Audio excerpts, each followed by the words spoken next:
안녕하세요. 밤이 깊었네요. 오늘 하루도 고생 많으셨죠? 편안하게 쉬면서 오늘 밤 따뜻한 옛날 이야기를 들어보세요. 옛날 옛적에 어느 한 조선시대 지리산 깊은 골짜기에 자리한 외딴 마을이 있었지요. 그곳은 엄격한 유교의 예법과 가문의 명예가 사람의 목숨보다 중하게 여겨지던 곳이었답니다. 차가운 겨울이 겨우 물러가고 땅이 녹기 시작하는 일은 봄이었지만 산에서 불어오는 바람은 여전히 옷깃을 여미게 만들었습니다. 마을 어귀 잣나무, 숲과 맞닿은 곳에 다 쓰러져가는 흙집 한 채가 외로이 서 있었습니다. 그곳에는 수원이라는 사내가 살고 있었습니다. 하지만 마을 사람들 중 누구도 그를 수원이라 부르지 않았습니다. 사람들은 그를 젖은 사내라 불렀지요. 그 이름처럼 수원은 1년 내내 물에 흠뻑 젖어 있었습니다. 그의 머리카락은 마치 방금 거센 비를 맞은 듯 축 늘어져 뺨을 타고 물방울이 뚝뚝 떨어졌습니다. 그가 입은 거친 삼배옷은 말을 새가 없이 눅눅했으며 그에게서는 늘 축축한 흙냄새와 물이끼 냄새가 났습니다. 그는 단단한 울타리가 쳐진 여느 민가에서 들려오는 규칙적인 배틀 소리, 그것은 평범하고 안정된 삶의 소리였지요. 를 들으며 홀로 숲에서 마른 나뭇가지를 주워 모으는 것이 일과의 전부였습니다. 하루는 수원이 모은 땔감을 지게에 지고 며칠 만에 장터로 향했습니다. 그가 흙먼지가 날리는 장터 길목에 들어서자 왁자지껄하던 사람들이 약속이나 한 듯 양옆으로 갈라지며 길을 비켰습니다. 사람들은 수원의 축축하고 음습한 기운이 자신들에게 옮을까 두려워하며 소매 자락으로 코를 가렸습니다. 마침 장독대 앞에서 햇볕에 메주를 널던 한 이웃 안악이 그를 발견하고는 질색하며 소리쳤습니다. 아이고, 저 재수 없는 놈 내 놈의 그 축축한 기운 때문에 우리 집 장맛이 다 버릴 게다 썩 물러가지 못해. 아이들은 그를 향해 마른 흙덩이를 던지며 놀려댔고 어른들은 그를 벌레 보듯 멸시했습니다. 수원은 그 어떤 말도 하지 못했습니다. 그저 묵묵히 고개를 숙인 채 자신이 가져온 땔감을 장터 구석의 쌀가게 주인에게 건넸습니다. 주인은 곰팡내가 퀴퀴하게 나는 묵은 쌀 한 줌을 퉁명스럽게 툭 던져주었습니다. 수원은 그 쌀을 젖은 품속에 소중히 안고 장터의 소란스러움을 뒤로한 채 다시 자신의 눅눅한 오두막으로 향했습니다. 그의 젖은 어깨는 세상의 모든 냉대와 외로움을 짊어진 듯 무겁게 처져 있었습니다. 그렇게 혹독했던 겨울이 가고 봄이 왔건만 이상하게도 하늘에서는 봄비 한 방울 내리지 않았습니다. 볕은 마치 한여름처럼 따가웠고 하늘은 원망스러울 만큼 구름 한 점 없이 푸르기만 했습니다.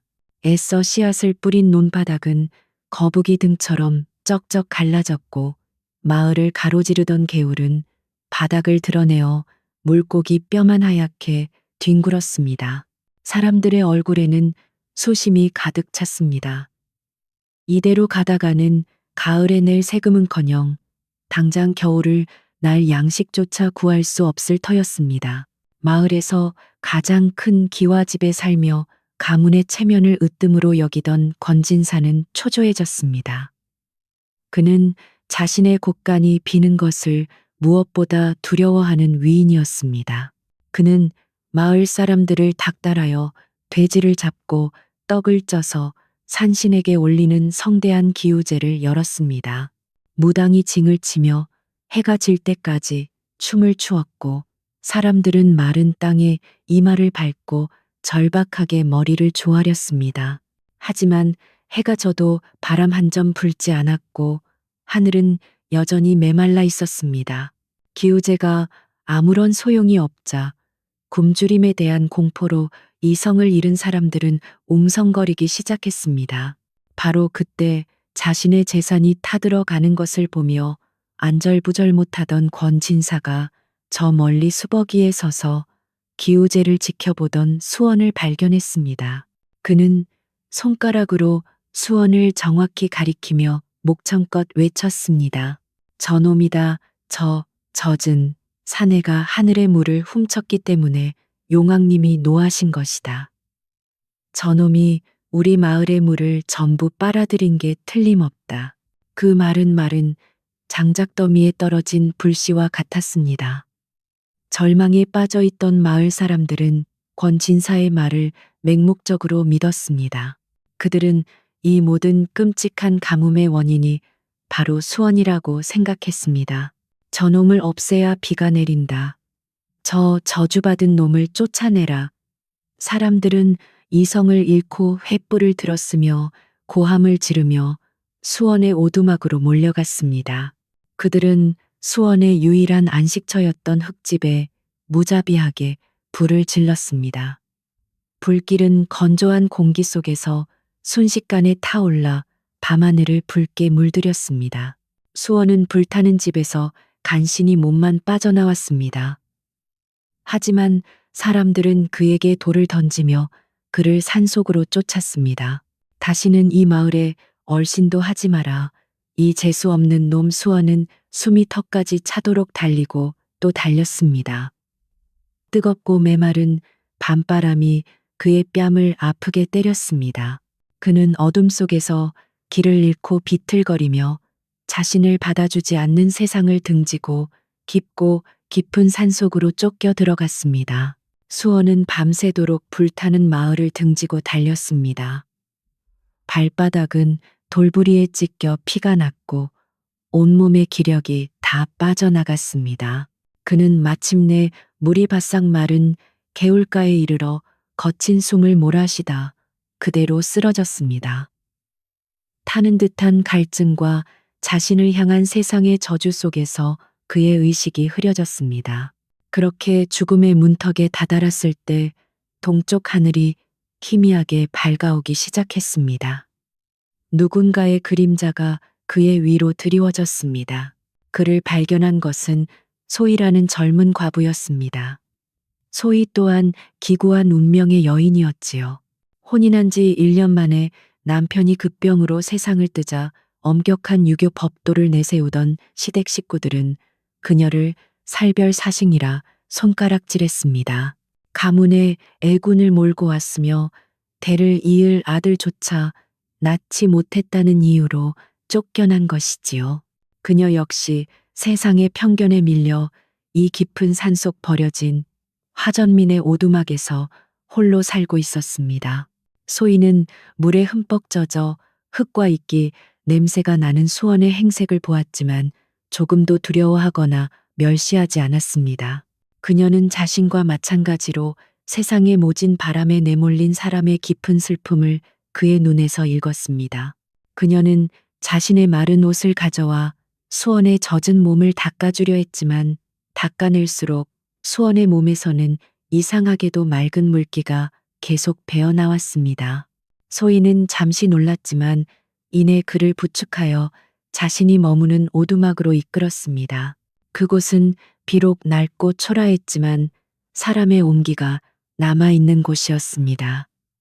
소희는 아궁이에 불을 지펴 묽은 된장국을 끓였습니다. 구수한 된장 냄새와 따뜻한 밥 짓는 연기가 오두막을 감쌌습니다. 두 사람은 말없이 앉아 뜨거운 국물을 나누어 마셨습니다. 밖은 여전히 가뭄으로 모든 것이 타들어가고 있었지만 그 작은 밥상 위에는 모진 세월을 견뎌낸 사람들만이 나눌 수 있는 진실한 온기가 흘렀습니다. 수원은 태어나 처음으로 사람의 따뜻한 친절을 맛보았습니다. 그렇게 애군을 몰고 온다는 낙인이 찍힌 여인과 하늘의 물을 훔쳤다는 누명을 쓴 사내는 서로의 상처를 보듬으며 위태로운 동거를 시작했습니다. 그들은 함께 산나무를 캐고 마른 숲에서 땔감을 모았습니다. 세상은 그들을 버렸지만 그들은 서로를 버팀목 삼아 척박한 산속에서 하루하루를 버텨냈습니다. 수원은 소희의 따뜻한 말 한마디에 조금씩 다쳤던 마음을 열기 시작했습니다. 하지만 가뭄은 끝날 기미가 보이지 않았습니다. 오히려 날이 갈수록 더욱 심해져 그들이 의지하던 작은 텃밭마저 바싹 말라붙기 시작했습니다. 애써 심은 채소들은 고개를 숙인 채 타들어갔고 땅은 마치 불에 구운 도자기처럼 단단하게 갈라졌습니다. 소인은 그 모습을 보며 망연자실한 표정으로 한숨을 내쉬었습니다. 그것은 그들의 마지막 희망이었기 때문입니다. 그날 밤 수원은 잠 못 이루고 밖으로 나왔습니다. 달빛 아래 처참하게 말라 죽어가는 텃밭을 보자 그는 자신을 내쫓은 마을 사람들보다 이 죄 없는 생명들에게 더 큰 미안함을 느꼈습니다. 자신 때문에 물이 마른다는 누명이 사실인 것만 같았습니다. 그는 갈라진 흙바닥에 무릎을 꿇고 자신의 축축한 두 손을 마른 땅 위에 가만히 얹었습니다. 미안합니다. 정말 미안합니다. 그의 눈에서 뜨거운 눈물이 흘러내렸습니다. 그의 눈물과 그의 손에서 끊임없이 배어나오는 맑은 습기가 메마른 흙 속으로 스며들었습니다. 그는 밤이 새도록 그 자리를 떠나지 않았습니다. 다음 날 아침 잠에서 깬 소인은 텃밭을 보고 자신의 눈을 의심했습니다. 어젯밤까지만 해도 죽어가던 채소들이 언제 그랬냐는 듯 생생하게 고개를 들고 있었기 때문입니다. 더욱 놀라운 것은 수원의 손이 머물렀던 자리 주변으로 심지도 않았던 여린 새싹들이 파릇파릇하게 돋아나 있다는 사실이었습니다. 그곳만 마치 비옥한 봄비를 흠뻑 맞은 듯 촉촉하게 젖어 있었습니다. 소인은 그제야 깨달았습니다. 수원의 젖은 기운은 저주나 불행이 아니었습니다. 그것은 죽어가는 모든 것을 살려내는 값을 매길 수 없는 생명의 힘이었습니다. 그녀는 수원을 바라보았고 수원은 처음으로 부끄러워하지 않고 그녀의 시선을 마주 보았습니다. 산속의 기이한 텃밭에 대한 소문은 메마른 땅을 기어다니는 뱀처럼 스멀스멀 마을까지 퍼져나갔습니다. 물론 그 소문을 가장 먼저 귀담아 들은 사람은 바로 권진사였습니다. 극심한 가뭄은 그의 드넓은 논밭도 예외 없이 망가뜨렸습니다. 쩍쩍 갈라진 논바닥을 볼 때마다 그의 속은 숯불처럼 타들어갔습니다. 가문의 체면은커녕 당장 가을에 걷어들일 곡식이 한 톨도 없게 생겼으니 그의 탐욕과 오만함은 갈 곳을 잃고 분노가 되어 끓어오르고 있었지요. 산속 깊은 곳에 이 가뭄에도 마르지 않는 푸른 밭이 있다. 권진사는 그 소문이 미신이라 생각하면서도 지푸라기라도 잡는 심정으로 하인 며칠 대동하고 산을 오르기 시작했습니다. 그는 먼지투성이에 마른 산길을 한참이나 헤맨 끝에 마침내 믿을 수 없는 광경을 마주했습니다.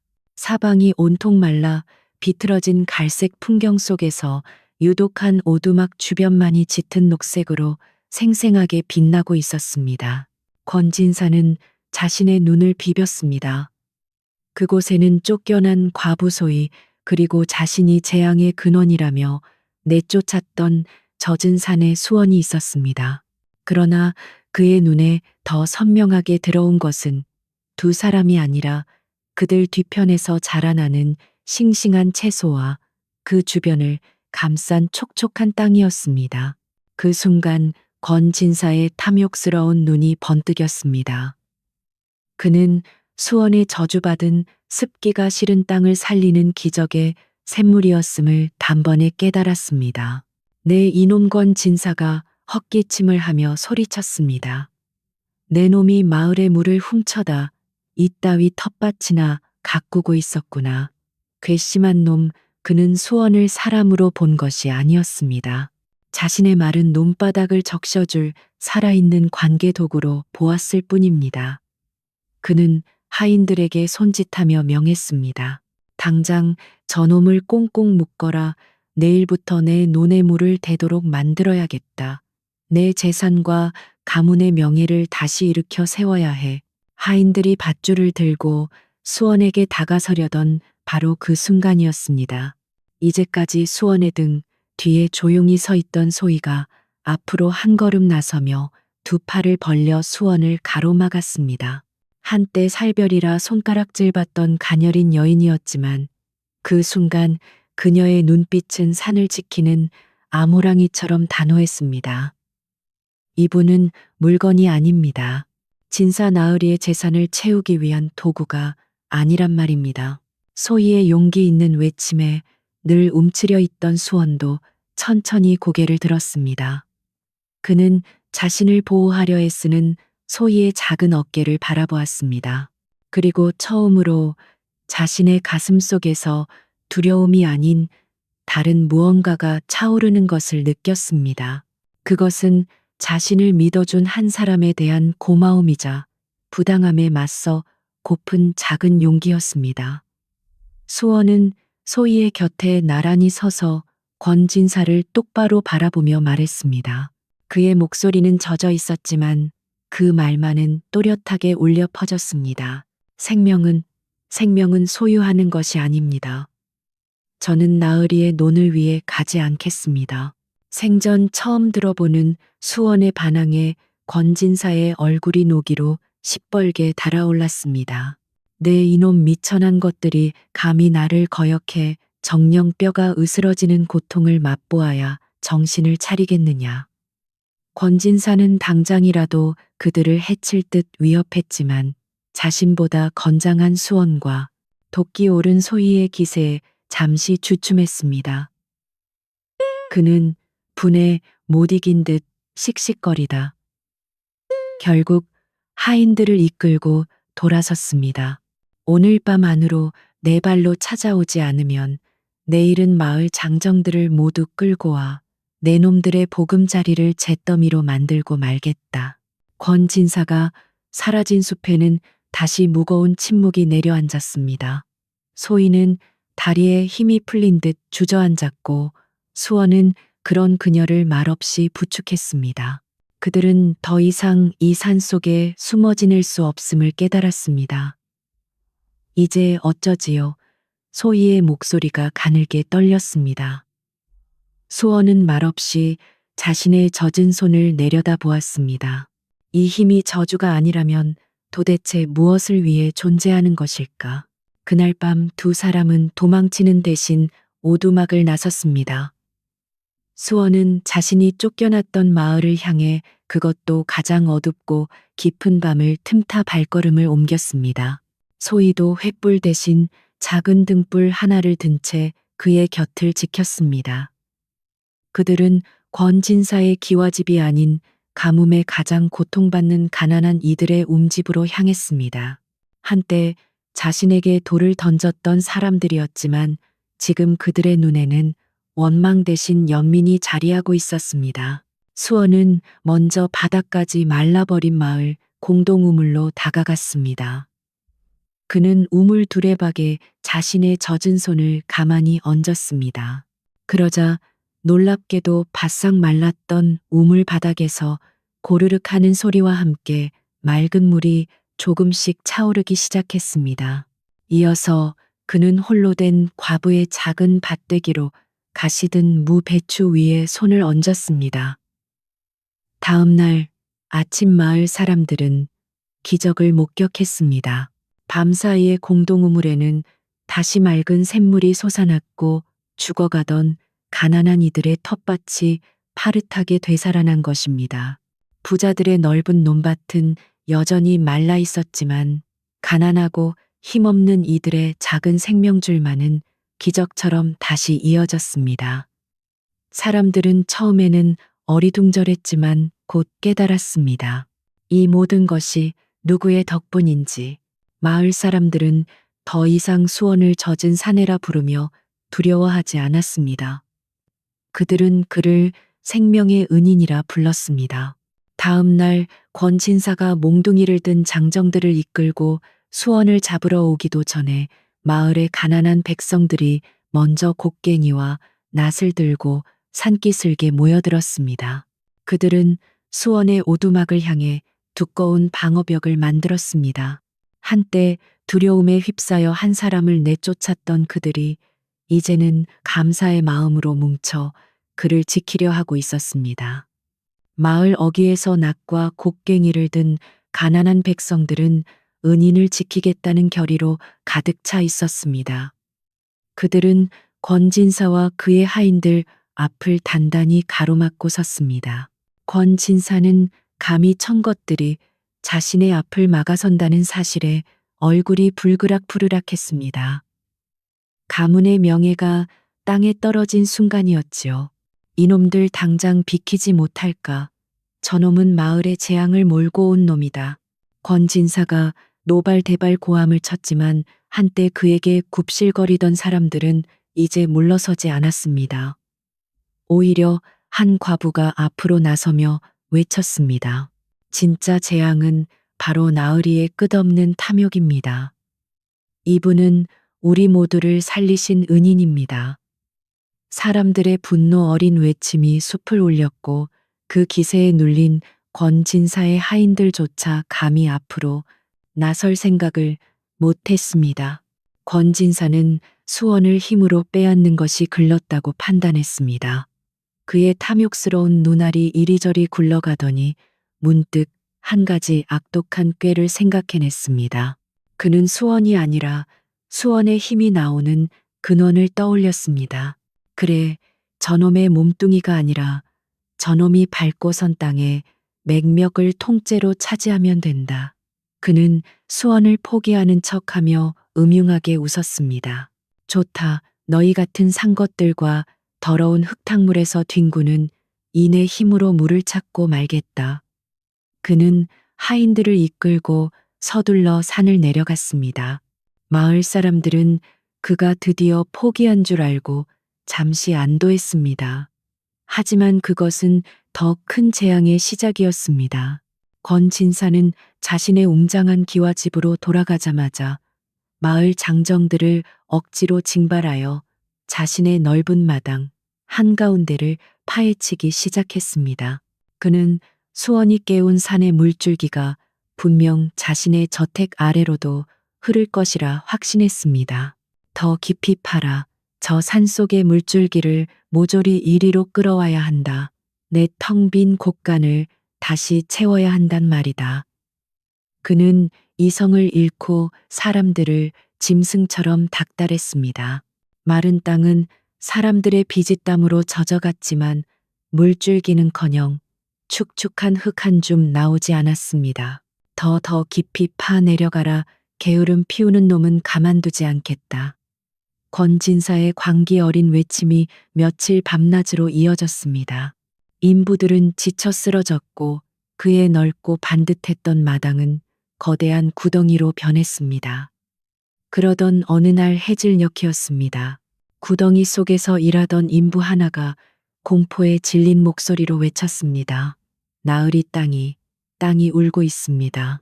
그 순간 우르르릉 하는 소리와 함께 땅 전체가 거칠게 흔들리기 시작했습니다.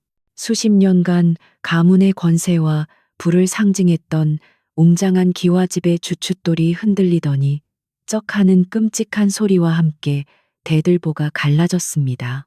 권진사가 억지로 파헤친 거대한 구덩이가 집의 기반을 송두리째 삼켜버린 것입니다. 메마른 땅이 마지막 비명을 지르며 꺼져 내렸습니다. 쌀가마니가 산처럼 쌓여있던 곡간과 화려한 비단과 폐물이 가득했던 안채가 순식간에 마른 흙먼지 속으로 무너져 내렸습니다. 권진사는 자신의 모든 것이 먼지 구덩이 속으로 사라지는 것을 망연자실하게 바라보았습니다. 그의 끝없는 탐욕이 스스로를 위한 거대한 무덤을 파버린 것이지요. 한때 마을에서 가장 부유했던 그는 자신이 파놓은 구덩이 옆에 주저앉아 잿더미가 된 재산을 보며 통곡했습니다. 하지만 마을 사람 중 누구도 그를 동정하지 않았습니다. 모두가 그것을 하늘이 내린 준엄한 벌, 템펄이라 여겼기 때문입니다. 바로 그때였습니다. 권진사의 탐욕이 무너져 내린 바로 그 순간 몇 달 만에 처음으로 서늘하고 맑은 바람이 불어왔습니다. 노쇠처럼 뜨겁기만 하던 하늘에 언제 모여들었는지 짙은 먹구름이 깔리기 시작했습니다. 산 위에서 이 광경을 지켜보던 수원과 소희의 얼굴 위로 차가운 물방울이 하나둘 떨어졌습니다. 비다. 하늘이 눈을 떴다. 마을 사람들이 환호성을 질렀습니다. 곧이어 하늘이 열린 듯 거센 장대비가 쏟아져 내렸습니다.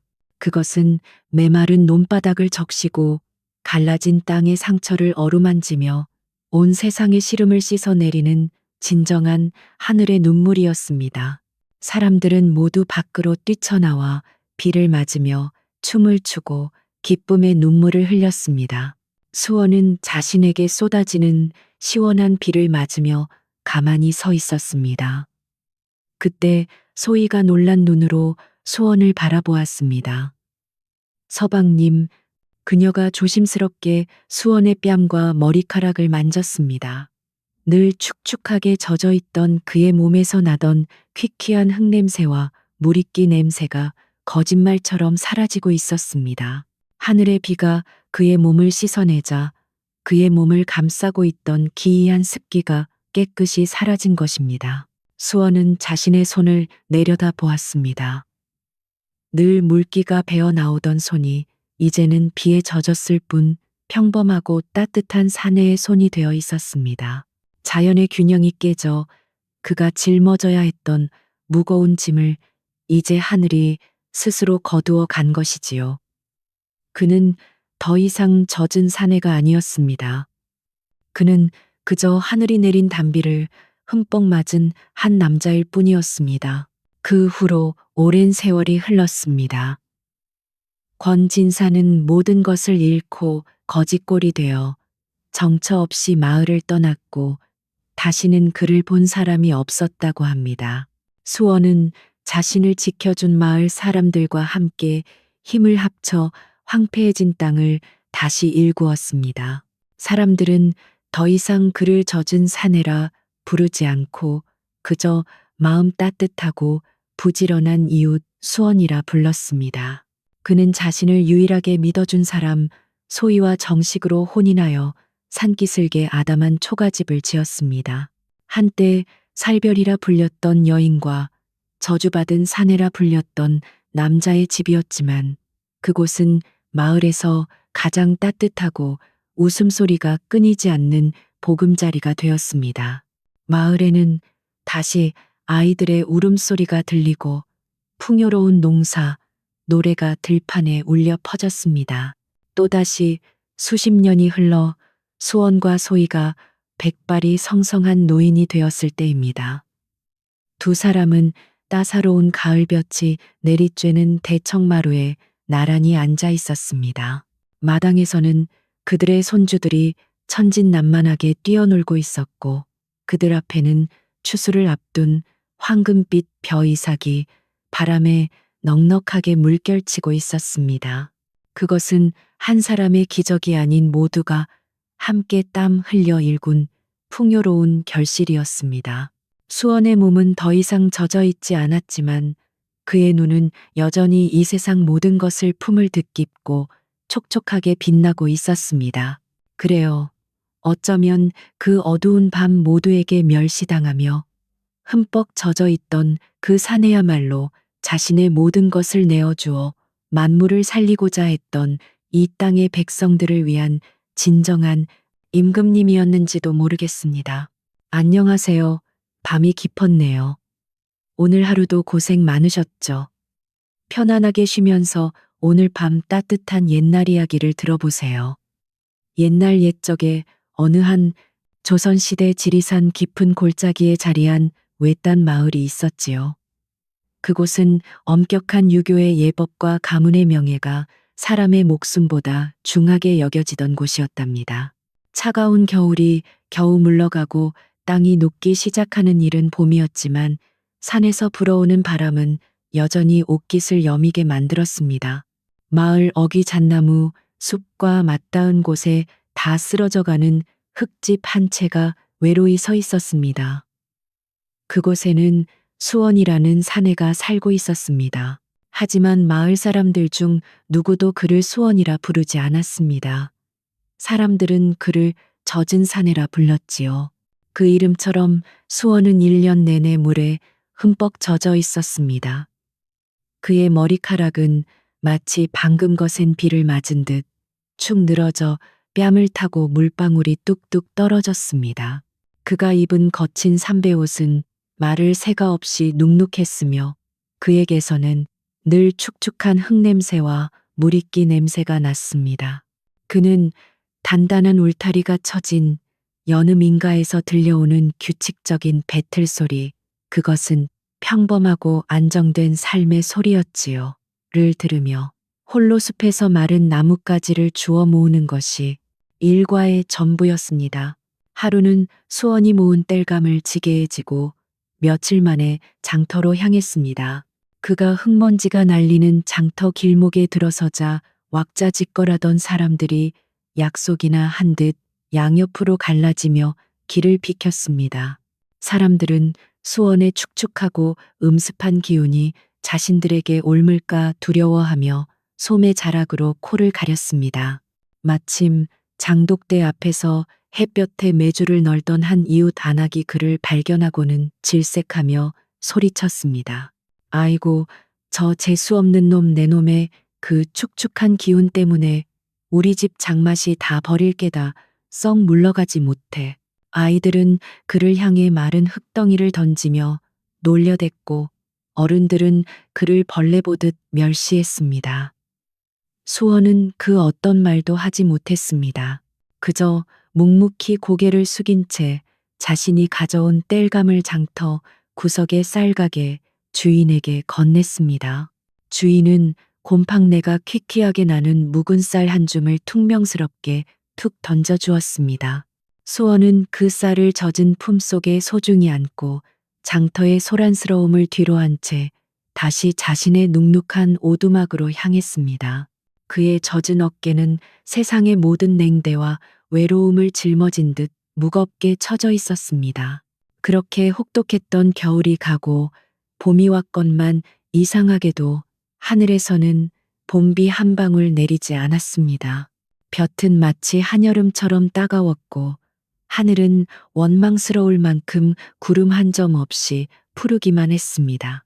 애써 씨앗을 뿌린 논바닥은 거북이 등처럼 쩍쩍 갈라졌고 마을을 가로지르던 개울은 바닥을 드러내어 물고기 뼈만 하얗게 뒹굴었습니다. 사람들의 얼굴에는 수심이 가득 찼습니다. 이대로 가다가는 가을에 낼 세금은커녕 당장 겨울을 날 양식조차 구할 수 없을 터였습니다. 마을에서 가장 큰 기와집에 살며 가문의 체면을 으뜸으로 여기던 권진사는 초조해졌습니다. 그는 자신의 곳간이 비는 것을 무엇보다 두려워하는 위인이었습니다. 그는 마을 사람들을 닥달하여 돼지를 잡고 떡을 쪄서 산신에게 올리는 성대한 기우제를 열었습니다. 무당이 징을 치며 해가 질 때까지 춤을 추었고 사람들은 마른 땅에 이마를 밟고 절박하게 머리를 조아렸습니다. 하지만 해가 져도 바람 한 점 불지 않았고 하늘은 여전히 메말라 있었습니다. 기우제가 아무런 소용이 없자 굶주림에 대한 공포로 이성을 잃은 사람들은 웅성거리기 시작했습니다. 바로 그때 자신의 재산이 타들어 가는 것을 보며 안절부절 못하던 권진사가 저 멀리 수버기에 서서 기우제를 지켜보던 수원을 발견했습니다. 그는 손가락으로 수원을 정확히 가리키며 목청껏 외쳤습니다. 저놈이다. 저 젖은 사내가 하늘의 물을 훔쳤기 때문에 용왕님이 노하신 것이다. 저놈이 우리 마을의 물을 전부 빨아들인 게 틀림없다. 그 말은 장작더미에 떨어진 불씨와 같았습니다. 절망에 빠져 있던 마을 사람들은 권진사의 말을 맹목적으로 믿었습니다. 그들은 이 모든 끔찍한 가뭄의 원인이 바로 수원이라고 생각했습니다. 저놈을 없애야 비가 내린다. 저 저주받은 놈을 쫓아내라. 사람들은 이성을 잃고 횃불을 들었으며 고함을 지르며 수원의 오두막으로 몰려갔습니다. 그들은 수원의 유일한 안식처였던 흙집에 무자비하게 불을 질렀습니다. 불길은 건조한 공기 속에서 순식간에 타올라 밤하늘을 붉게 물들였습니다. 수원은 불타는 집에서 간신히 몸만 빠져나왔습니다. 하지만 사람들은 그에게 돌을 던지며 그를 산속으로 쫓았습니다. 다시는 이 마을에 얼씬도 하지 마라. 이 재수 없는 놈. 수원은 숨이 턱까지 차도록 달리고 또 달렸습니다. 뜨겁고 메마른 밤바람이 그의 뺨을 아프게 때렸습니다. 그는 어둠 속에서 길을 잃고 비틀거리며 자신을 받아주지 않는 세상을 등지고 깊고 깊은 산속으로 쫓겨 들어갔습니다. 수원은 밤새도록 불타는 마을을 등지고 달렸습니다. 발바닥은 돌부리에 찢겨 피가 났고 온몸의 기력이 다 빠져나갔습니다. 그는 마침내 물이 바싹 마른 개울가에 이르러 거친 숨을 몰아쉬다 그대로 쓰러졌습니다. 타는 듯한 갈증과 자신을 향한 세상의 저주 속에서 그의 의식이 흐려졌습니다. 그렇게 죽음의 문턱에 다다랐을 때 동쪽 하늘이 희미하게 밝아오기 시작했습니다. 누군가의 그림자가 그의 위로 드리워졌습니다. 그를 발견한 것은 소희라는 젊은 과부였습니다. 소희 또한 기구한 운명의 여인이었지요. 혼인한 지 1년 만에 남편이 급병으로 세상을 뜨자 엄격한 유교 법도를 내세우던 시댁 식구들은 그녀를 살별사식이라 손가락질했습니다. 가문에 애군을 몰고 왔으며 대를 이을 아들조차 낳지 못했다는 이유로 쫓겨난 것이지요. 그녀 역시 세상의 편견에 밀려 이 깊은 산속 버려진 화전민의 오두막에서 홀로 살고 있었습니다. 소희는 물에 흠뻑 젖어 흙과 이끼 냄새가 나는 수원의 행색을 보았지만 조금도 두려워하거나 멸시하지 않았습니다. 그녀는 자신과 마찬가지로 세상의 모진 바람에 내몰린 사람의 깊은 슬픔을 그의 눈에서 읽었습니다. 그녀는 자신의 마른 옷을 가져와 수원의 젖은 몸을 닦아주려 했지만 닦아낼수록 수원의 몸에서는 이상하게도 맑은 물기가 계속 배어나왔습니다. 소희는 잠시 놀랐지만 이내 그를 부축하여 자신이 머무는 오두막으로 이끌었습니다. 그곳은 비록 낡고 초라했지만 사람의 온기가 남아있는 곳이었습니다. 소희는 아궁이에 불을 지펴 묽은 된장국을 끓였습니다. 구수한 된장 냄새와 따뜻한 밥 짓는 연기가 오두막을 감쌌습니다. 두 사람은 말없이 앉아 뜨거운 국물을 나누어 마셨습니다. 밖은 여전히 가뭄으로 모든 것이 타들어가고 있었지만 그 작은 밥상 위에는 모진 세월을 견뎌낸 사람들만이 나눌 수 있는 진실한 온기가 흘렀습니다. 수원은 태어나 처음으로 사람의 따뜻한 친절을 맛보았습니다. 그렇게 애군을 몰고 온다는 낙인이 찍힌 여인과 하늘의 물을 훔쳤다는 누명을 쓴 사내는 서로의 상처를 보듬으며 위태로운 동거를 시작했습니다. 그들은 함께 산나무를 캐고 마른 숲에서 땔감을 모았습니다. 세상은 그들을 버렸지만 그들은 서로를 버팀목 삼아 척박한 산속에서 하루하루를 버텨냈습니다. 수원은 소희의 따뜻한 말 한마디에 조금씩 다쳤던 마음을 열기 시작했습니다. 하지만 가뭄은 끝날 기미가 보이지 않았습니다. 오히려 날이 갈수록 더욱 심해져 그들이 의지하던 작은 텃밭마저 바싹 말라붙기 시작했습니다. 애써 심은 채소들은 고개를 숙인 채 타들어갔고 땅은 마치 불에 구운 도자기처럼 단단하게 갈라졌습니다.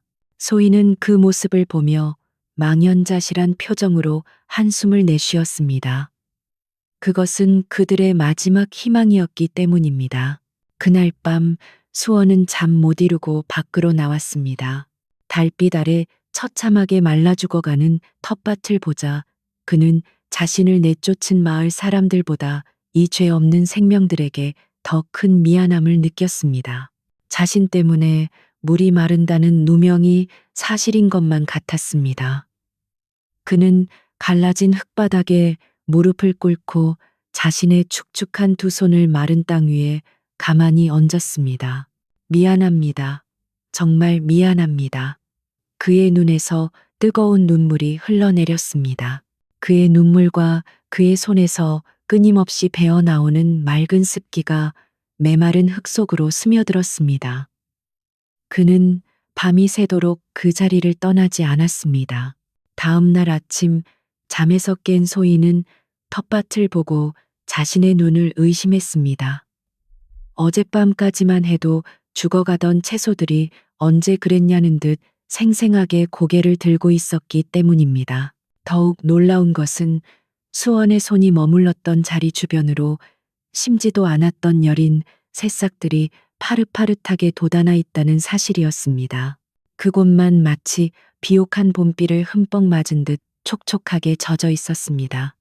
소희는 그제야 깨달았습니다. 수원의 젖은 기운은 저주나 불행이 아니었습니다. 그것은 죽어가는 모든 것을 살려내는 값을 매길 수 없는 생명의 힘이었습니다. 그녀는 수원을 바라보았고 수원은 처음으로 부끄러워하지 않고 그녀의 시선을 마주 보았습니다. 산속의 기이한 텃밭에 대한 소문은 메마른 땅을 기어다니는 뱀처럼 스멀스멀 마을까지 퍼져나갔습니다. 물론 그 소문을 가장 먼저 귀담아 들은 사람은 바로 권진사였습니다. 극심한 가뭄은 그의 드넓은 논밭도 예외 없이 망가뜨렸습니다. 쩍쩍 갈라진 논바닥을 볼 때마다 그의 속은 숯불처럼 타들어갔습니다. 가문의 체면은커녕 당장 가을에 거둬들일 곡식이 한 톨도 없게 생겼으니 그의 탐욕과 오만함은 갈 곳을 잃고 분노가 되어 끓어오르고 있었지요. 산속 깊은 곳에 이 가뭄에도 마르지 않는 푸른 밭이 있다. 권진사는 그 소문이 미신이라 생각하면서도 지푸라기라도 잡는 심정으로 하인 며칠 대동하고 산을 오르기 시작했습니다. 그는 먼지 투성이의 마른 산길을 한참이나 헤맨 끝에 마침내 믿을 수 없는 광경을 마주했습니다. 사방이 온통 말라 비틀어진 갈색 풍경 속에서 유독한 오두막 주변만이 짙은 녹색으로 생생하게 빛나고 있었습니다. 권진사는 자신의 눈을 비볐습니다. 그곳에는 쫓겨난 과부 소희 그리고 자신이 재앙의 근원이라며 내쫓았던 젖은 산의 수원이 있었습니다. 그러나 그의 눈에 더 선명하게 들어온 것은 두 사람이 아니라 그들 뒤편에서 자라나는 싱싱한 채소와 그 주변을 감싼 촉촉한 땅이었습니다. 그 순간 권진사의 탐욕스러운 눈이 번뜩였습니다. 그는 수원에 저주받은 습기가 싫은 땅을 살리는 기적의 샘물이었음을 단번에 깨달았습니다. 내 이놈 권진사가 헛기침을 하며 소리쳤습니다. 내 놈이 마을의 물을 훔쳐다 이따위 텃밭이나 가꾸고 있었구나. 괘씸한 놈, 그는 수원을 사람으로 본 것이 아니었습니다. 자신의 마른 논바닥을 적셔줄 살아있는 관계 도구로 보았을 뿐입니다. 그는 하인들에게 손짓하며 명했습니다. 당장 저놈을 꽁꽁 묶어라. 내일부터 내 논의 물을 대도록 만들어야겠다. 내 재산과 가문의 명예를 다시 일으켜 세워야 해. 하인들이 밧줄을 들고 수원에게 다가서려던 바로 그 순간이었습니다. 이제까지 수원의 등 뒤에 조용히 서 있던 소희가 앞으로 한 걸음 나서며 두 팔을 벌려 수원을 가로막았습니다. 한때 살별이라 손가락질 받던 가녀린 여인이었지만 그 순간 그녀의 눈빛은 산을 지키는 아모랑이처럼 단호했습니다. 이분은 물건이 아닙니다. 진사 나으리의 재산을 채우기 위한 도구가 아니란 말입니다. 소희의 용기 있는 외침에 늘 움츠려 있던 수원도 천천히 고개를 들었습니다. 그는 자신을 보호하려 애쓰는 소희의 작은 어깨를 바라보았습니다. 그리고 처음으로 자신의 가슴 속에서 두려움이 아닌 다른 무언가가 차오르는 것을 느꼈습니다. 그것은 자신을 믿어준 한 사람에 대한 고마움이자 부당함에 맞서 고픈 작은 용기였습니다.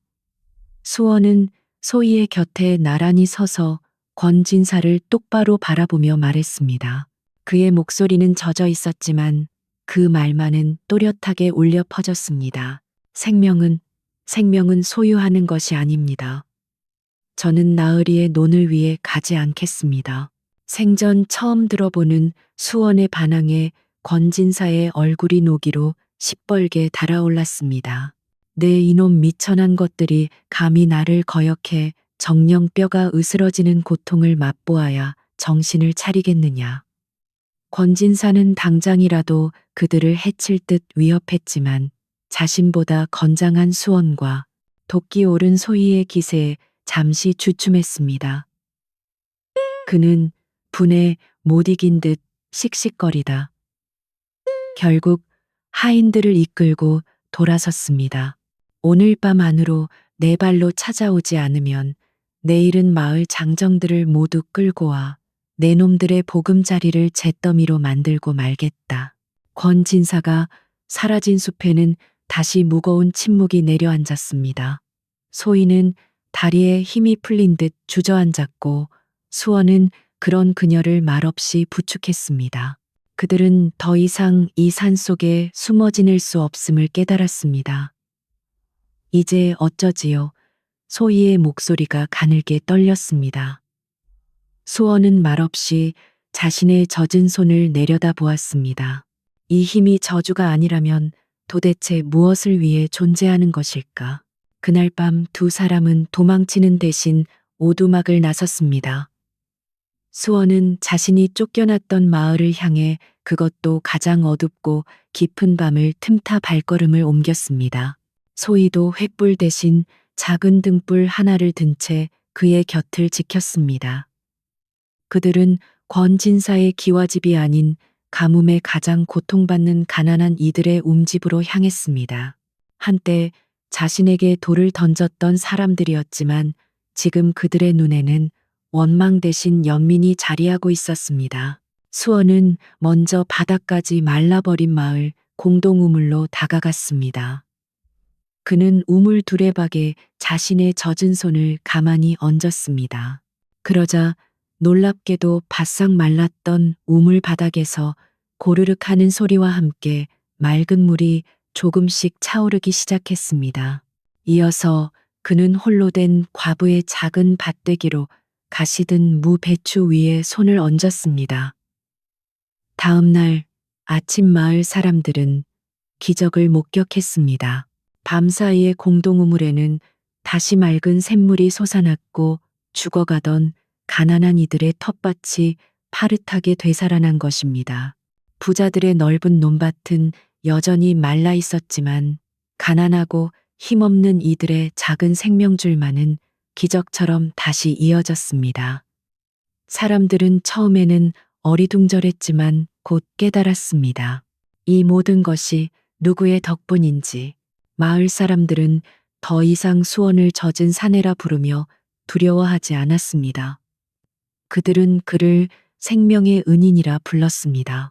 다음 날 권진사가 몽둥이를 든 장정들을 이끌고 수원을 잡으러 오기도 전에 마을의 가난한 백성들이 먼저 곡괭이와 낫을 들고 산기슭에 모여들었습니다. 그들은 수원의 오두막을 향해 두꺼운 방어벽을 만들었습니다. 한때 두려움에 휩싸여 한 사람을 내쫓았던 그들이 이제는 감사의 마음으로 뭉쳐 그를 지키려 하고 있었습니다. 마을 어귀에서 낫과 곡괭이를 든 가난한 백성들은 은인을 지키겠다는 결의로 가득 차 있었습니다. 그들은 권진사와 그의 하인들 앞을 단단히 가로막고 섰습니다. 권진사는 감히 천 것들이 자신의 앞을 막아선다는 사실에 얼굴이 불그락푸르락했습니다. 가문의 명예가 땅에 떨어진 순간이었지요. 이놈들 당장 비키지 못할까.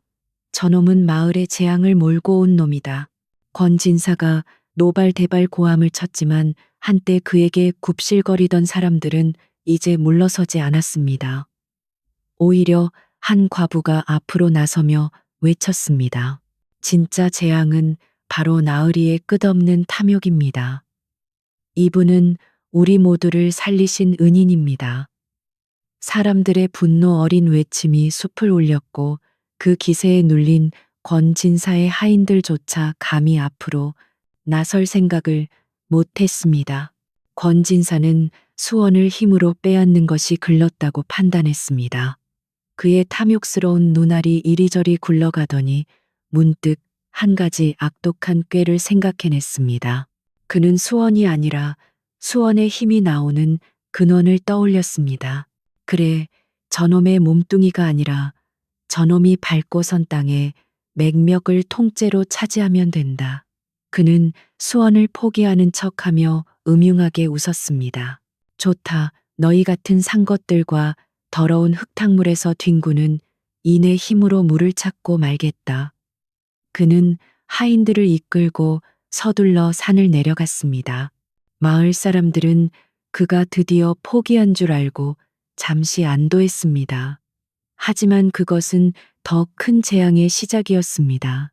권진사는 자신의 웅장한 기와 집으로 돌아가자마자 마을 장정들을 억지로 징발하여 자신의 넓은 마당 한가운데를 파헤치기 시작했습니다.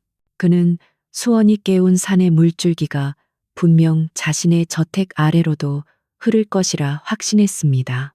더 깊이 파라. 저 산속의 물줄기를 모조리 이리로 끌어와야 한다. 내 텅 빈 곳간을 다시 채워야 한단 말이다. 그는 이성을 잃고 사람들을 짐승처럼 닥달했습니다. 마른 땅은 사람들의 비짓땀으로 젖어갔지만 물줄기는커녕 축축한 흙 한 줌 나오지 않았습니다. 더 깊이 파 내려가라. 게으름 피우는 놈은 가만두지 않겠다. 권진사의 광기 어린 외침이 며칠 밤낮으로 이어졌습니다. 인부들은 지쳐 쓰러졌고 그의 넓고 반듯했던 마당은 거대한 구덩이로 변했습니다. 그러던 어느 날 해질녘이었습니다.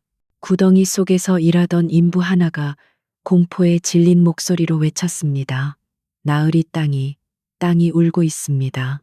그 순간 우르르릉 하는 소리와 함께 땅 전체가 거칠게 흔들리기 시작했습니다. 수십 년간 가문의 권세와 부를 상징했던 웅장한 기와집의 주춧돌이 흔들리더니 쩍 하는 끔찍한 소리와 함께 대들보가 갈라졌습니다. 권진사가 억지로 파헤친 거대한 구덩이가 집의 기반을 송두리째 삼켜버린 것입니다. 메마른 땅이 마지막 비명을 지르며 꺼져 내렸습니다. 쌀가마니가 산처럼 쌓여있던 곳간과 화려한 비단과 폐물이 가득했던 안채가 순식간에 마른 흙먼지 속으로 무너져 내렸습니다. 권진사는 자신의 모든 것이 먼지 구덩이 속으로 사라지는 것을 망연자실하게 바라보았습니다. 그의 끝없는 탐욕이 스스로를 위한 거대한 무덤을 파버린 것이지요. 한때 마을에서 가장 부유했던 그는 자신이 파놓은 구덩이 옆에 주저앉아 잿더미가 된 재산을 보며 통곡했습니다.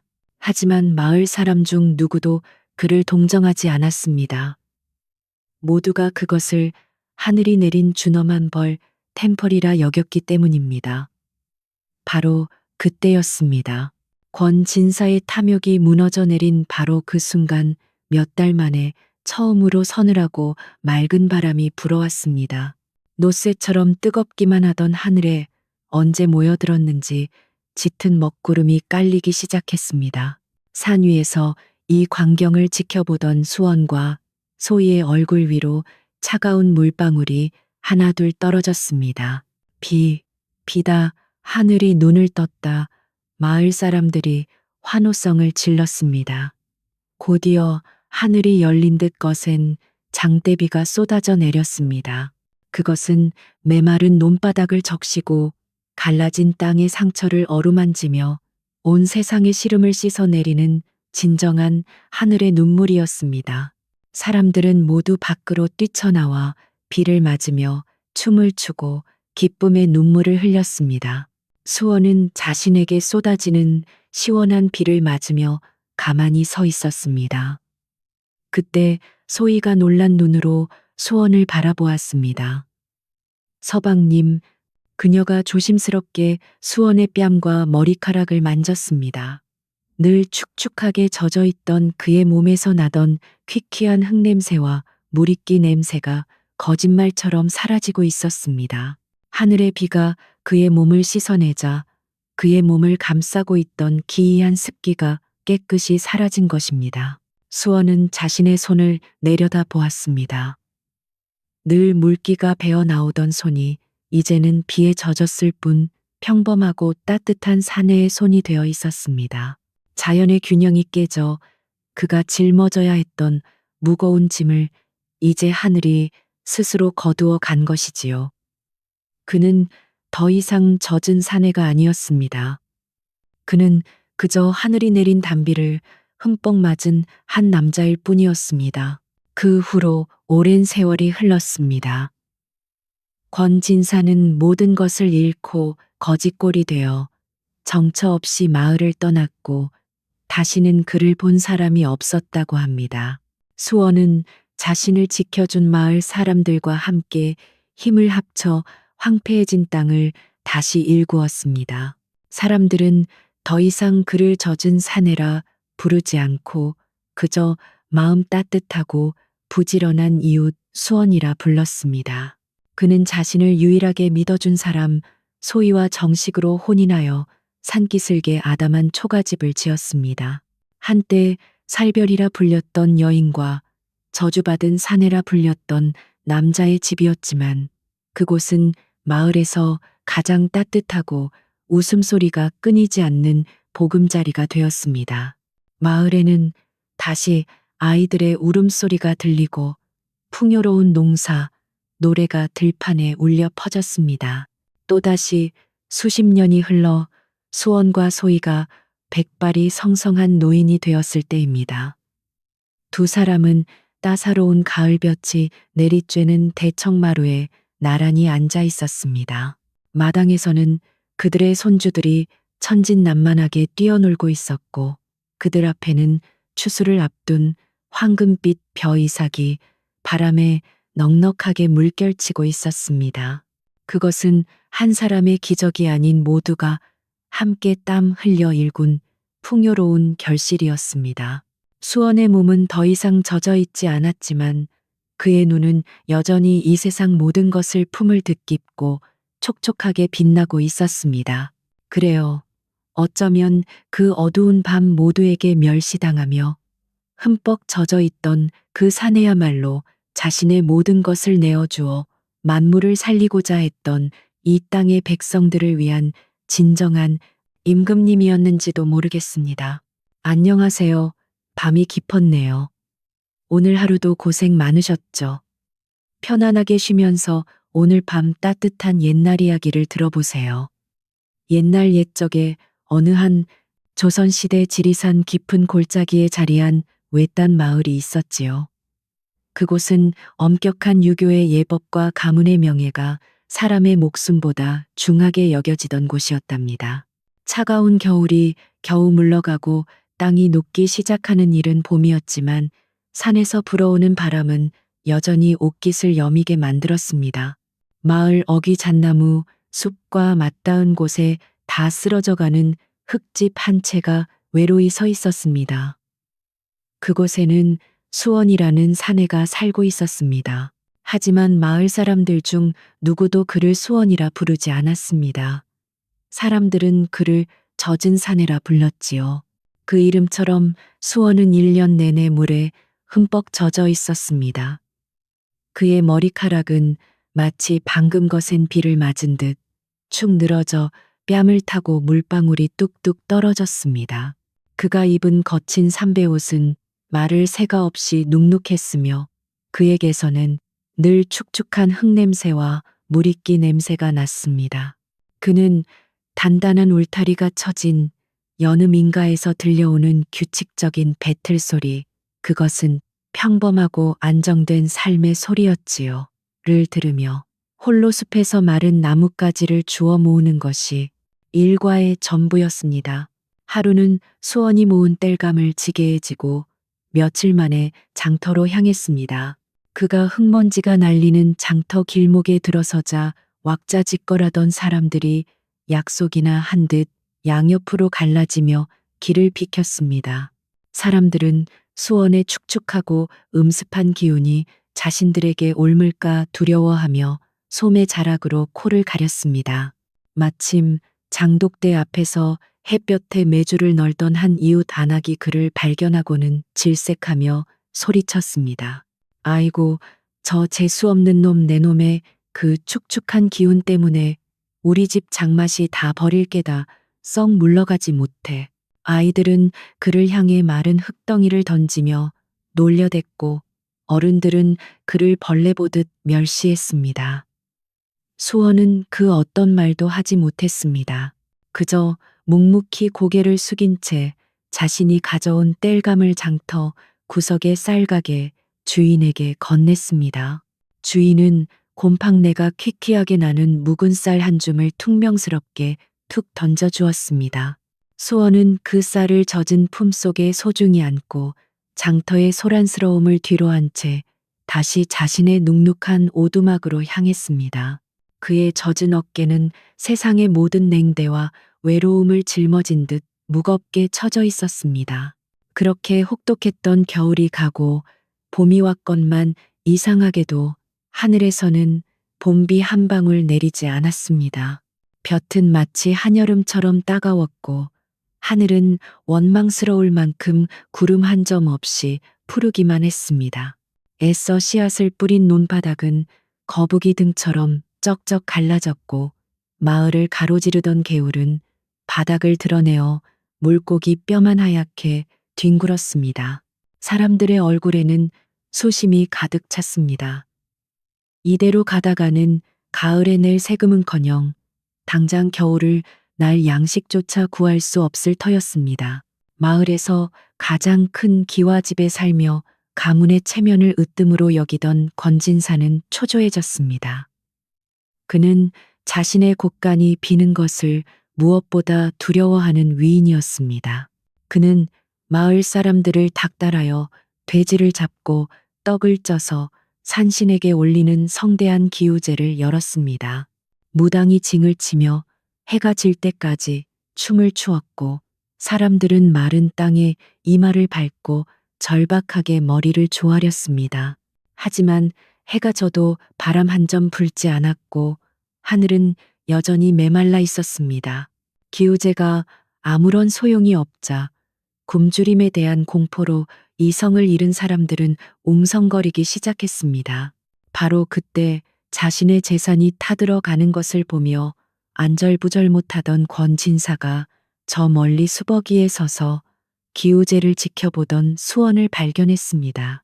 그는 손가락으로 수원을 정확히 가리키며 목청껏 외쳤습니다. 저놈이다. 저 젖은 사내가 하늘의 물을 훔쳤기 때문에 용왕님이 노하신 것이다. 저놈이 우리 마을의 물을 전부 빨아들인 게 틀림없다. 그 말은 장작더미에 떨어진 불씨와 같았습니다. 절망에 빠져 있던 마을 사람들은 권진사의 말을 맹목적으로 믿었습니다. 그들은 이 모든 끔찍한 가뭄의 원인이 바로 수원이라고 생각했습니다. 저놈을 없애야 비가 내린다. 저 저주받은 놈을 쫓아내라. 사람들은 이성을 잃고 횃불을 들었으며 고함을 지르며 수원의 오두막으로 몰려갔습니다. 그들은 수원의 유일한 안식처였던 흙집에 무자비하게 불을 질렀습니다. 불길은 건조한 공기 속에서 순식간에 타올라 밤하늘을 붉게 물들였습니다. 수원은 불타는 집에서 간신히 몸만 빠져나왔습니다. 하지만 사람들은 그에게 돌을 던지며 그를 산속으로 쫓았습니다. 다시는 이 마을에 얼씬도 하지 마라. 이 재수 없는 놈 수원은 숨이 턱까지 차도록 달리고 또 달렸습니다. 뜨겁고 메마른 밤바람이 그의 뺨을 아프게 때렸습니다. 그는 어둠 속에서 길을 잃고 비틀거리며 자신을 받아주지 않는 세상을 등지고 깊고 깊은 산속으로 쫓겨 들어갔습니다. 수원은 밤새도록 불타는 마을을 등지고 달렸습니다. 발바닥은 돌부리에 찢겨 피가 났고 온몸의 기력이 다 빠져나갔습니다. 그는 마침내 물이 바싹 마른 개울가에 이르러 거친 숨을 몰아쉬다 그대로 쓰러졌습니다. 타는 듯한 갈증과 자신을 향한 세상의 저주 속에서 그의 의식이 흐려졌습니다. 그렇게 죽음의 문턱에 다다랐을 때 동쪽 하늘이 희미하게 밝아오기 시작했습니다. 누군가의 그림자가 그의 위로 드리워졌습니다. 그를 발견한 것은 소희라는 젊은 과부였습니다. 소희 또한 기구한 운명의 여인이었지요. 혼인한 지 1년 만에 남편이 급병으로 세상을 뜨자 엄격한 유교 법도를 내세우던 시댁 식구들은 그녀를 살별사싱이라 손가락질했습니다. 가문에 애군을 몰고 왔으며 대를 이을 아들조차 낳지 못했다는 이유로 쫓겨난 것이지요. 그녀 역시 세상의 편견에 밀려 이 깊은 산속 버려진 화전민의 오두막에서 홀로 살고 있었습니다. 소희는 물에 흠뻑 젖어 흙과 이끼 냄새가 나는 수원의 행색을 보았지만 조금도 두려워하거나 멸시하지 않았습니다. 그녀는 자신과 마찬가지로 세상에 모진 바람에 내몰린 사람의 깊은 슬픔을 그의 눈에서 읽었습니다. 그녀는 자신의 마른 옷을 가져와 수원의 젖은 몸을 닦아주려 했지만 닦아낼수록 수원의 몸에서는 이상하게도 맑은 물기가 계속 배어나왔습니다. 소희는 잠시 놀랐지만 이내 그를 부축하여 자신이 머무는 오두막으로 이끌었습니다. 그곳은 비록 낡고 초라했지만 사람의 온기가 남아있는 곳이었습니다. 소희는 아궁이에 불을 지펴 묽은 된장국을 끓였습니다. 구수한 된장 냄새와 따뜻한 밥 짓는 연기가 오두막을 감쌌습니다. 두 사람은 말없이 앉아 뜨거운 국물을 나누어 마셨습니다. 밖은 여전히 가뭄으로 모든 것이 타들어가고 있었지만 그 작은 밥상 위에는 모진 세월을 견뎌낸 사람들만이 나눌 수 있는 진실한 온기가 흘렀습니다. 수원은 태어나 처음으로 사람의 따뜻한 친절을 맛보았습니다. 그렇게 애군을 몰고 온다는 낙인이 찍힌 여인과 하늘의 물을 훔쳤다는 누명을 쓴 사내는 서로의 상처를 보듬으며 위태로운 동거를 시작했습니다. 그들은 함께 산나무를 캐고 마른 숲에서 땔감을 모았습니다. 세상은 그들을 버렸지만 그들은 서로를 버팀목 삼아 척박한 산속에서 하루하루를 버텨냈습니다. 수원은 소희의 따뜻한 말 한마디에 조금씩 다쳤던 마음을 열기 시작했습니다. 하지만 가뭄은 끝날 기미가 보이지 않았습니다. 오히려 날이 갈수록 더욱 심해져 그들이 의지하던 작은 텃밭마저 바싹 말라붙기 시작했습니다. 애써 심은 채소들은 고개를 숙인 채 타들어갔고 땅은 마치 불에 구운 도자기처럼 단단하게 갈라졌습니다. 소희는 그 모습을 보며 망연자실한 표정으로 한숨을 내쉬었습니다. 그것은 그들의 마지막 희망이었기 때문입니다. 그날 밤 수원은 잠 못 이루고 밖으로 나왔습니다. 달빛 아래 처참하게 말라 죽어가는 텃밭을 보자 그는 자신을 내쫓은 마을 사람들보다 이 죄 없는 생명들에게 더 큰 미안함을 느꼈습니다. 자신 때문에 물이 마른다는 누명이 사실인 것만 같았습니다. 그는 갈라진 흙바닥에 무릎을 꿇고 자신의 축축한 두 손을 마른 땅 위에 가만히 얹었습니다. 미안합니다. 정말 미안합니다. 그의 눈에서 뜨거운 눈물이 흘러내렸습니다. 그의 눈물과 그의 손에서 끊임없이 배어나오는 맑은 습기가 메마른 흙 속으로 스며들었습니다. 그는 밤이 새도록 그 자리를 떠나지 않았습니다. 다음 날 아침 잠에서 깬 소희는 텃밭을 보고 자신의 눈을 의심했습니다. 어젯밤까지만 해도 죽어가던 채소들이 언제 그랬냐는 듯 생생하게 고개를 들고 있었기 때문입니다. 더욱 놀라운 것은 수원의 손이 머물렀던 자리 주변으로 심지도 않았던 여린 새싹들이 파릇파릇하게 돋아나 있다는 사실이었습니다. 그곳만 마치 비옥한 봄비를 흠뻑 맞은 듯 촉촉하게 젖어 있었습니다. 소희는 그제야 깨달았습니다. 수원의 젖은 기운은 저주나 불행이 아니었습니다. 그것은 죽어가는 모든 것을 살려내는 값을 매길 수 없는 생명의 힘이었습니다. 그녀는 수원을 바라보았고 수원은 처음으로 부끄러워하지 않고 그녀의 시선을 마주 보았습니다. 산속의 기이한 텃밭에 대한 소문은 메마른 땅을 기어다니는 뱀처럼 스멀스멀 마을까지 퍼져나갔습니다. 물론 그 소문을 가장 먼저 귀담아 들은 사람은 바로 권진사였습니다. 극심한 가뭄은 그의 드넓은 논밭도 예외 없이 망가뜨렸습니다. 쩍쩍 갈라진 논바닥을 볼 때마다 그의 속은 숯불처럼 타들어갔습니다. 가문의 체면은커녕 당장 가을에 거둬들일 곡식이 한 톨도 없게 생겼으니 그의 탐욕과 오만함은 갈 곳을 잃고 분노가 되어 끓어오르고 있었지요. 산속 깊은 곳에 이 가뭄에도 마르지 않는 푸른 밭이 있다. 권진사는 그 소문이 미신이라 생각하면서도 지푸라기라도 잡는 심정으로 하인 며칠 대동하고 산을 오르기 시작했습니다.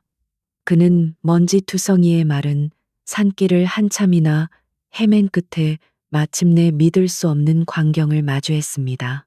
사방이 온통 말라 비틀어진 갈색 풍경 속에서 유독한 오두막 주변만이 짙은 녹색으로 생생하게 빛나고 있었습니다. 권진사는 자신의 눈을 비볐습니다. 그곳에는 쫓겨난 과부 소희 그리고 자신이 재앙의 근원이라며 내쫓았던 젖은 산의 수원이 있었습니다. 그러나 그의 눈에 더 선명하게 들어온 것은 두 사람이 아니라 그들 뒤편에서 자라나는 싱싱한 채소와 그 주변을 감싼 촉촉한 땅이었습니다. 그 순간 권진사의 탐욕스러운 눈이 번뜩였습니다. 그는 수원에 저주받은 습기가 싫은 땅을 살리는 기적의 샘물이었음을 단번에 깨달았습니다. 내 이놈 권진사가 헛기침을 하며 소리쳤습니다. 내 놈이 마을의 물을 훔쳐다 이따위 텃밭이나 가꾸고 있었구나. 괘씸한 놈, 그는 수원을 사람으로 본 것이 아니었습니다. 자신의 마른 논바닥을 적셔줄 살아있는 관계 도구로 보았을 뿐입니다. 그는 하인들에게 손짓하며 명했습니다. 당장 저놈을 꽁꽁 묶어라. 내일부터 내 논의 물을 되도록 만들어야겠다. 내 재산과 가문의 명예를 다시 일으켜 세워야 해. 하인들이 밧줄을 들고 수원에게 다가서려던 바로 그 순간이었습니다. 이제까지 수원의 등 뒤에 조용히 서 있던 소희가 앞으로 한 걸음 나서며 두 팔을 벌려 수원을 가로막았습니다. 한때 살별이라 손가락질 받던 가녀린 여인이었지만 그 순간 그녀의 눈빛은 산을 지키는 아모랑이처럼 단호했습니다. 이분은 물건이 아닙니다. 진사 나으리의 재산을 채우기 위한 도구가 아니란 말입니다.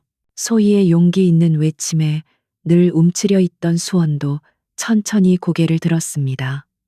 그는 자신을 보호하려 애쓰는 소희의 작은 어깨를 바라보았습니다. 그리고 처음으로 자신의 가슴 속에서 두려움이 아닌 다른 무언가가 차오르는 것을 느꼈습니다. 그것은 자신을 믿어준 한 사람에 대한 고마움이자 부당함에 맞서 고픈 작은 용기였습니다. 수원은 소희의 곁에 나란히 서서 권진사를 똑바로 바라보며 말했습니다. 그의 목소리는 젖어 있었지만 그 말만은 또렷하게 울려 퍼졌습니다. 생명은 소유하는 것이 아닙니다. 저는 나으리의 논을 위해 가지 않겠습니다.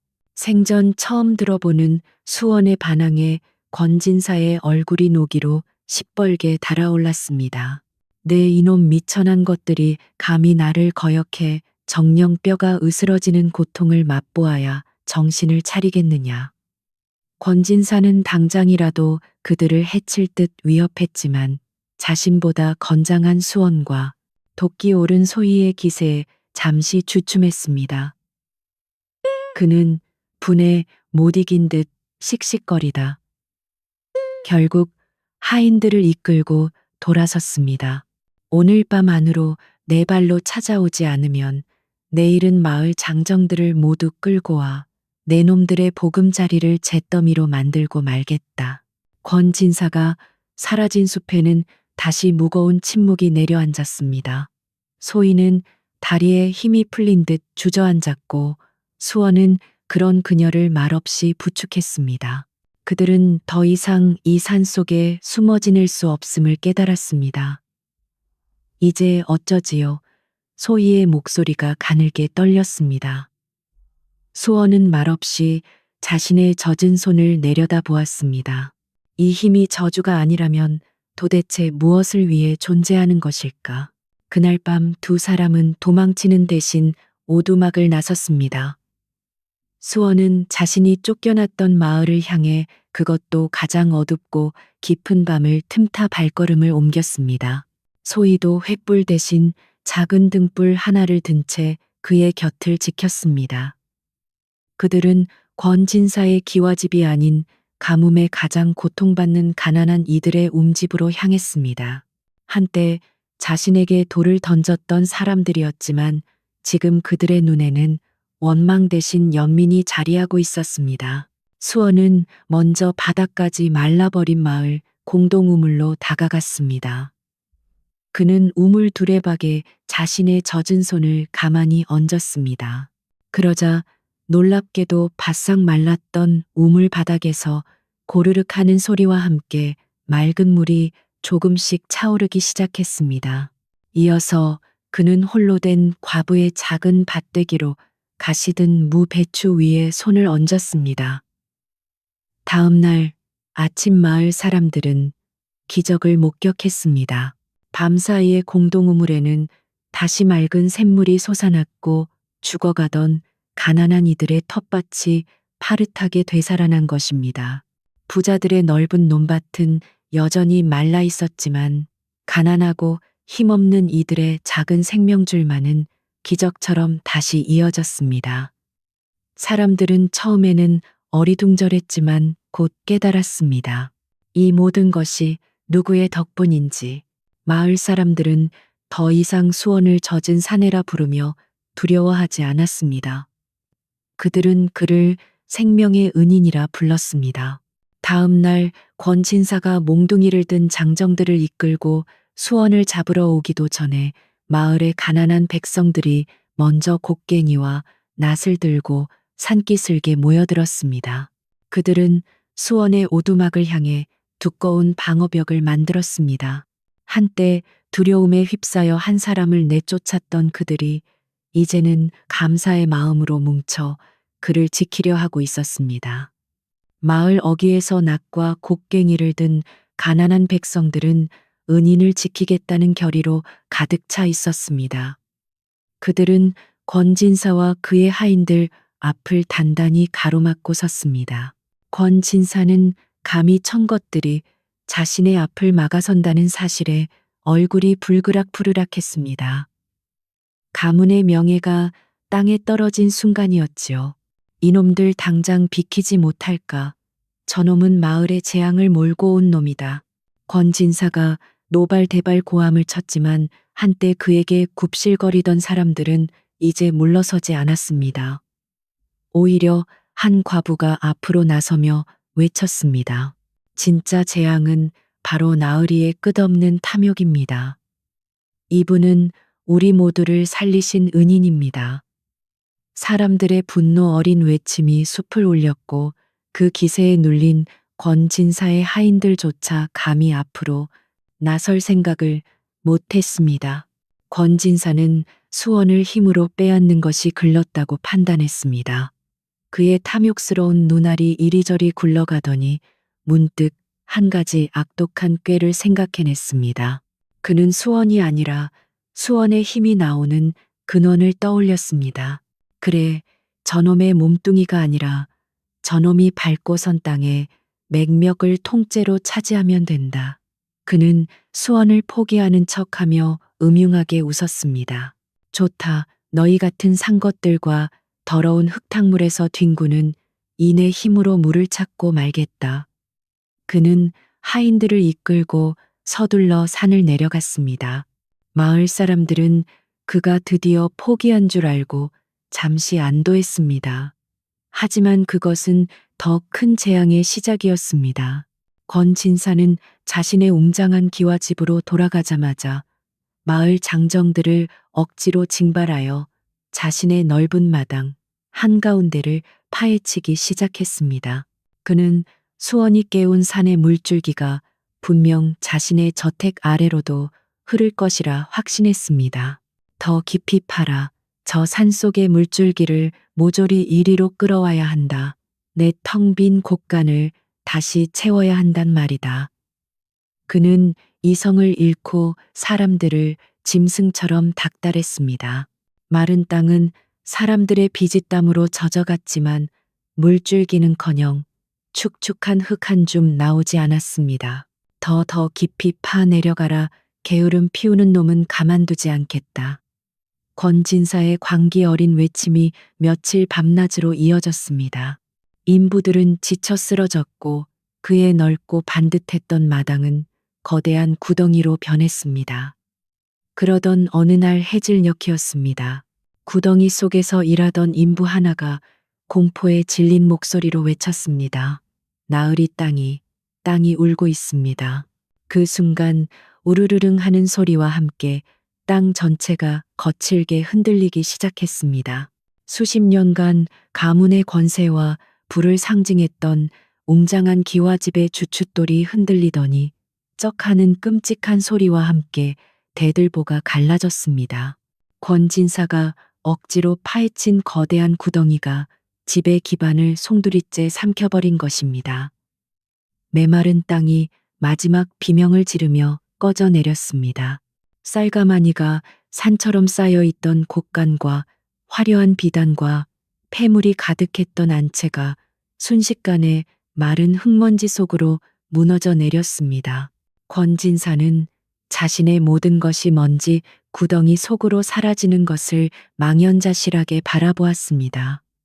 그의 끝없는 탐욕이 스스로를 위한 거대한 무덤을 파버린 것이지요. 한때 마을에서 가장 부유했던 그는 자신이 파놓은 구덩이 옆에 주저앉아 잿더미가 된 재산을 보며 통곡했습니다. 하지만 마을 사람 중 누구도 그를 동정하지 않았습니다. 모두가 그것을 하늘이 내린 준엄한 벌, 템펄이라 여겼기 때문입니다. 바로 그때였습니다. 권진사의 탐욕이 무너져 내린 바로 그 순간 몇 달 만에 처음으로 서늘하고 맑은 바람이 불어왔습니다. 노쇠처럼 뜨겁기만 하던 하늘에 언제 모여들었는지 짙은 먹구름이 깔리기 시작했습니다. 산 위에서 이 광경을 지켜보던 수원과 소희의 얼굴 위로 차가운 물방울이 하나둘 떨어졌습니다. 비다. 하늘이 눈을 떴다. 마을 사람들이 환호성을 질렀습니다. 곧이어 하늘이 열린 듯 거센 장대비가 쏟아져 내렸습니다. 그것은 메마른 논바닥을 적시고 갈라진 땅의 상처를 어루만지며 온 세상의 시름을 씻어내리는 진정한 하늘의 눈물이었습니다. 사람들은 모두 밖으로 뛰쳐나와 비를 맞으며 춤을 추고 기쁨의 눈물을 흘렸습니다. 수원은 자신에게 쏟아지는 시원한 비를 맞으며 가만히 서 있었습니다. 그때 소희가 놀란 눈으로 수원을 바라보았습니다. 서방님, 그녀가 조심스럽게 수원의 뺨과 머리카락을 만졌습니다. 늘 축축하게 젖어있던 그의 몸에서 나던 퀴퀴한 흙냄새와 물이끼 냄새가 거짓말처럼 사라지고 있었습니다. 하늘의 비가 그의 몸을 씻어내자 그의 몸을 감싸고 있던 기이한 습기가 깨끗이 사라진 것입니다. 수원은 자신의 손을 내려다 보았습니다. 늘 물기가 배어 나오던 손이 이제는 비에 젖었을 뿐 평범하고 따뜻한 사내의 손이 되어 있었습니다. 자연의 균형이 깨져 그가 짊어져야 했던 무거운 짐을 이제 하늘이 스스로 거두어 간 것이지요. 그는 더 이상 젖은 사내가 아니었습니다. 그는 그저 하늘이 내린 단비를 흠뻑 맞은 한 남자일 뿐이었습니다. 그 후로 오랜 세월이 흘렀습니다. 권진사는 모든 것을 잃고 거지꼴이 되어 정처 없이 마을을 떠났고 다시는 그를 본 사람이 없었다고 합니다.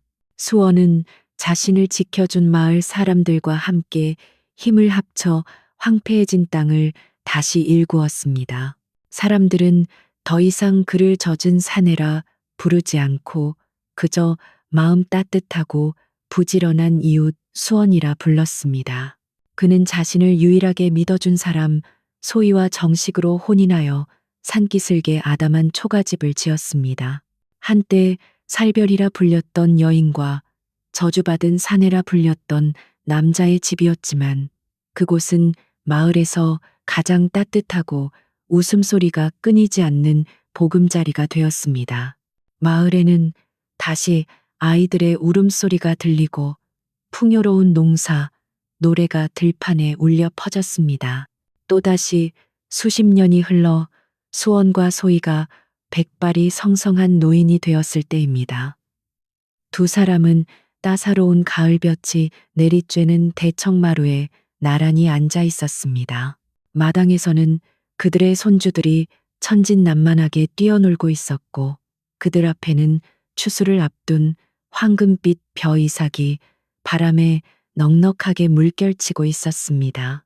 그것은 한 사람의 기적이 아닌 모두가 함께 땀 흘려 일군 풍요로운 결실이었습니다.